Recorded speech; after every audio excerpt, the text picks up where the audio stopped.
Hey, what's up, everyone? It's Nate. Welcome back to Nate Trades. This is week number one of documenting my journey to becoming a consistently profitable day trader. This week I took 3 trades. 2 of them were break even, and I had a loss. I'll get into all of it, talk about the lessons I learned, the setups I took, and yeah. So let's get into it. Monday, of course, I didn't end up taking a trade on Monday. I didn't love the price action for how I trade. It pretty much just went up and chopped around. So I got off the charts, and then Tuesday was a bank holiday, Veterans Day, so less volatility, so I didn't trade that day. So getting into the first trade setup. All right. Okay. So first trade setup. It's pretty simple. It was my continuation model. It was a clean A plus setup. Pretty much, if we look at the 4 hour, we did have these stacked intermediate highs inside the 4 hour fair value gap. We were trending towards them. We did take out this high right here, which is cool. Anyways, we did have a new week opening gap, which is a very, very strong draw on liquidity. So with that being there still, I knew that there was a chance that price would go up, even though we had these highs right here. I was just gonna wait and see. I wasn't gonna force one in either direction. So just being smart. Getting into it, we were disrespecting a fair value gap right here, a 4 hour, and of course we blew through this one right here. Um, anyways, so seeing that, I knew we had the external draw of the new week opening gap. So the next draws closer would be this obvious low. We had this low right here, and then going over to the 15-minute time frame, we did have an unmitigated 15-minute fair value gap. Now I'm not saying that I wasn't thinking we'd take all of this in one day, maybe go down here and fill the gap in one day. Not what I thought was going to happen. Just want to go for something simple. So pretty much off of rip, we went straight down. We took out Asia low here, New York PM low right here, but we left the 15-minute fair value gap. So after we got a retracement up into a 5 or 15-minute fair value gap, which we actually had a stacked fair value gap, which I love that even more. But I'd take my continuation model off of going into either a 5 or a 15-minute. So it was super, super clean. It tapped it and displaced right away. Got my inversion fair value gap, which is what I use for an entry. I entered right here, stop loss at the high, and I just targeted this low right here. The low hanging fruit is what I call it, for a 1.3 RR. Now, I generally go break even at the internal high, lower high, depending on short or long. So I was considering going break even here. I decided I really like this draw. I really like all the draws, so I wasn't going to go break even until here. Now, what did we do? ES took the low first. So that's an SMT. I go break even at SMTs no matter what. I don't care. I could have TP'd right here, but it would have been for under 1 RR. I'm not trying to do that. I think that's stupid. So not much I could do here. I went break even as soon as ES took the low, and unfortunately got stopped out right here before it did eventually go to my TP. Now, I know this was a good setup. It's a shame that I got break even, but my mentor took the exact same trade, and exactly he got break even on it as well. So nothing I can do about that. It's just the strategy. It's the statistic of the strategy. Now I could have taken one other trade here. Now that trade was right here. It was a sweep of these internal highs. I didn't think it was very good. I didn't take it. My mentor did take it, so it's something I can learn and grow in.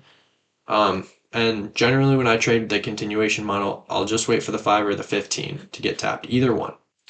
And then wait for an inversion fair value gap. Here is the inversion fair value gap. The trade would have looked like this. Stop the high, target either this low again, which would have been 1.09, or this 1.5. Either one's fine. And it would have won. Now the reason I didn't take it was because this is not a 5-minute or a 15-minute fair value gap, and this was not a good enough sweep, a resweep. If it had reswept this high right here, absolutely would have taken it. But it's a little bit of a shame, and that's okay. That was Wednesday. I'll get into Thursday now. All right, getting into my second trade. This one was Thursday. The bias was super clean, super obvious. This new week opening gap to be filled, we were just trending towards it. It's just super easy. So going into Thursday, I was looking for either a tap of this 1 hour to go short, or just my simple continuation retrace to a 5 or 15 minute after displacing lower, pretty much. So getting right into it, here's what we got. We, at market open, we went down. We opened up this 5 minute fair value gap here. We went down, we edged new week opening gap. We didn't take it, we didn't fill it all the way. We didn't even tap it. We go up, retrace into a 5 minute fair value gap, and then we inverse a 5 minute right here. We got a 5 minute inversion, super clean. On the 1 minute, you see these couple of displacement candles, super clean. The draw of liquidity, super obvious. And then my break-even level would just be here.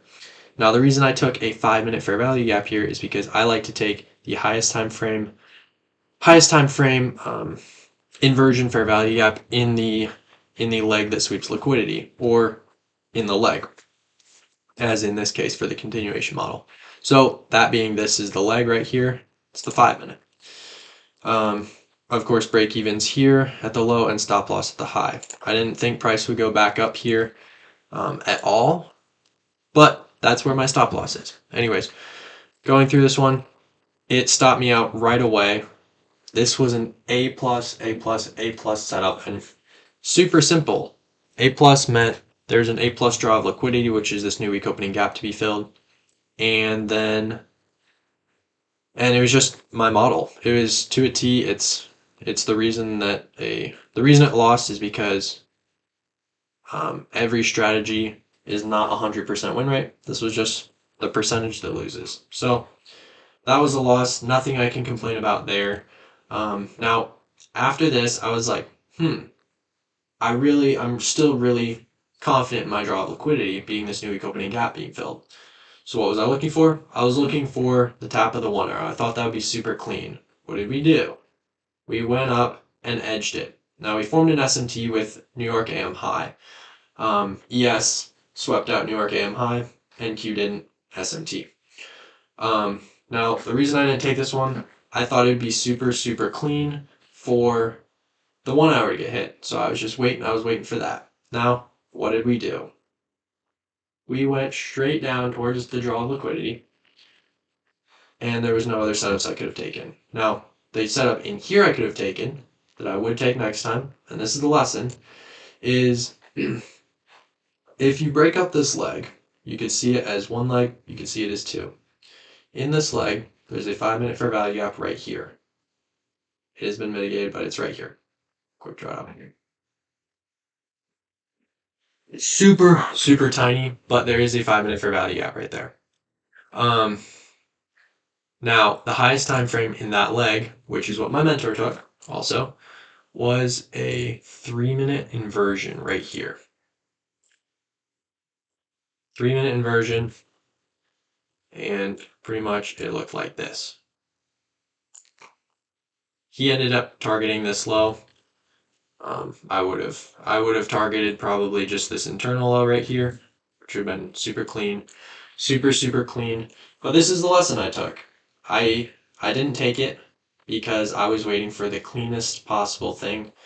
Now the lesson I learned was that, I just have to put myself out there on these trades, and if I'm really confident in the draw of liquidity, just go for it, pretty much. So that is the end of that day. I didn't take any other trades. I trade from 8:30 a.m. Central to 10 a.m. Central, and New York AM session. So nothing I could do about that. This was a super A+ trade. My mentor also took it, and then I just missed this one because I was so focused on the 1 hour to get tapped. I'll learn from that, and let's get into the next day. All right, getting into Friday's trading. The bias was not super clear to me. I was just waiting, very conditional on the day, just waiting to see what would become obvious because we did have this low right here that we had just taken in pre-market, and then we had this low over here and this low that potentially we could trend towards. So I was pretty much so going into this day, I was just pretty much conditional. I was like, are we going up or down? I don't know. I'm just gonna wait and see what happens. So we did have this hourly fair value gap up here. I was hoping to see price trade up into this and without sweeping out its own low, sweeping out the low, trade up in here, and then see if we could get a reaction, get a short. That was my A plus idea for the day. So going into the day, we had skip to market open. Okay, market open happens. We sweep out the low. Now, I'll be honest, I was completely distracted. See that right there? Super clean displacement for a long. Now, I was looking at this like with like half of my trying to decipher is a good setup. The reason I didn't take it was because I like to take the highest time frame inversion in the leg. Now that highest time frame inversion happened right here, which was a 2 minute fair value gap right there. But by the time the 2 minute closed, it closed above the break even level, and if it does that, I don't take the trade. It's one of my rules. So I didn't take that one. I kind of I'm disappointed that I missed this one because this displacement is so good. This candle is like 50 points, 715. It's a lot of points. Um, Showing clear displacement after we just swept out these two lows right here, this low. Um, but after that, nothing I can do. My mentor also faded this one, and he said the exact same thing. He said that he wished that he would have taken this trade right here. So then price just traded up. We had some draws up here being this high right here, this high, of course, London high and Asia high, as well as this one. So there's plenty of LR, low resistance liquidity, higher. Now, kind of just went straight up, created a 5 minute fair value gap right here, which at this point I was just looking for a continuation. I would have liked to take this reversal right here, but I didn't get that. So I was marking out all these 5 minutes. Pretty much what happened then was we went up. We didn't take out this high right here. Very, very obvious high right here. So with the A plus draw of liquidity still being intact and we're clearly trending towards it, I was looking just for a simple continuation model. So going right into it, we had this 5 minute fair value gap. Now you might be saying, Nate, why did you enter? Because it didn't tap the 5 minute. Well, ES did. And a lesson that I've learned is that when one of the assets, ES or NQ, which I trade, they're semi-correlated, and if one of them takes the draw of liquidity, the other one isn't obligated to. It doesn't have to per se. So when ES tapped this 5 minute, I was like, all right, cool. NQ doesn't need to. So we had this 1 minute right here. There was no higher time frame draws, and so or there was no there was no higher time frame inversions fair value gaps right here. So the highest time frame was just a 1 minute. I entered right here. Break even was at the high. I was just targeting a 1-to-1, and I had my stop at the low. Now, unfortunately, I got break even on this because took the high right here. I went break even, and I believe there's also an SMT, so ES also took out this high. So I had to go break even either way, and unfortunately, again, I got stopped out at break even, didn't lose anything before it did eventually run. Now, after it stopped me at break even, the trade I was looking for was a 15-minute continuation because a tap of the 15 minute anyways. We had this 15-minute fair value gap right here that I was hoping that price could trade into to then go higher. It didn't, and it just didn't give me another setup.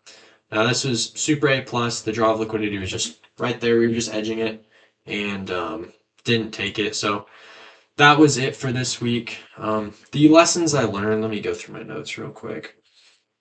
Lessons I learned is just being patient and to enter confidently. This one right here, my mentor didn't take, but I had conviction in this trade, and so I took it.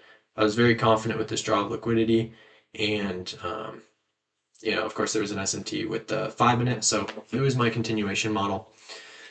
And yeah, I mean, the lessons I learned this week is pretty much take your shot at the market.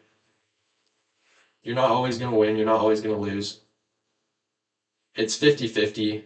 It's a flip of the coin, but you have an edge for a reason. That's what I learned this week, and to just continue to take my shot, not be scared of some technical that I miss, but to enter when I'm confident in going one way. So that is what I took from this week. Going into next week, I'm gonna really focus on um, taking all the setups, being very confident with draws of liquidity, staying confident, having conviction in that, just going throughout it. My mental this week was okay. I stayed patient and I didn't let all the break evens and the losses get to me, and the one loss, I guess. It is getting frustrating, just getting break evens and then it going to your draw of liquidity, hitting your TP or what would have been your TP. But I stuck to my rules this week, and that's all I can do. That's all I can do. So yeah, my routine has been pretty good. I'm getting up at a certain time, 7:30, getting up an hour before market open, reading my Bible, praying, and just getting into a calm sense of mind before the market open, which is really good. And then of course, my morning poop to get all the jitters out. Me and my trading bro both do that. It's kind of funny. Anyways, thanks for watching this week's trading recap. I'm committed to showing you the real journey, the real process of what it takes. So if you're learning futures, you're on your own path, you're learning this along with me, you want to follow me, hit the subscribe button, and I'll see you next week for the next trade recap.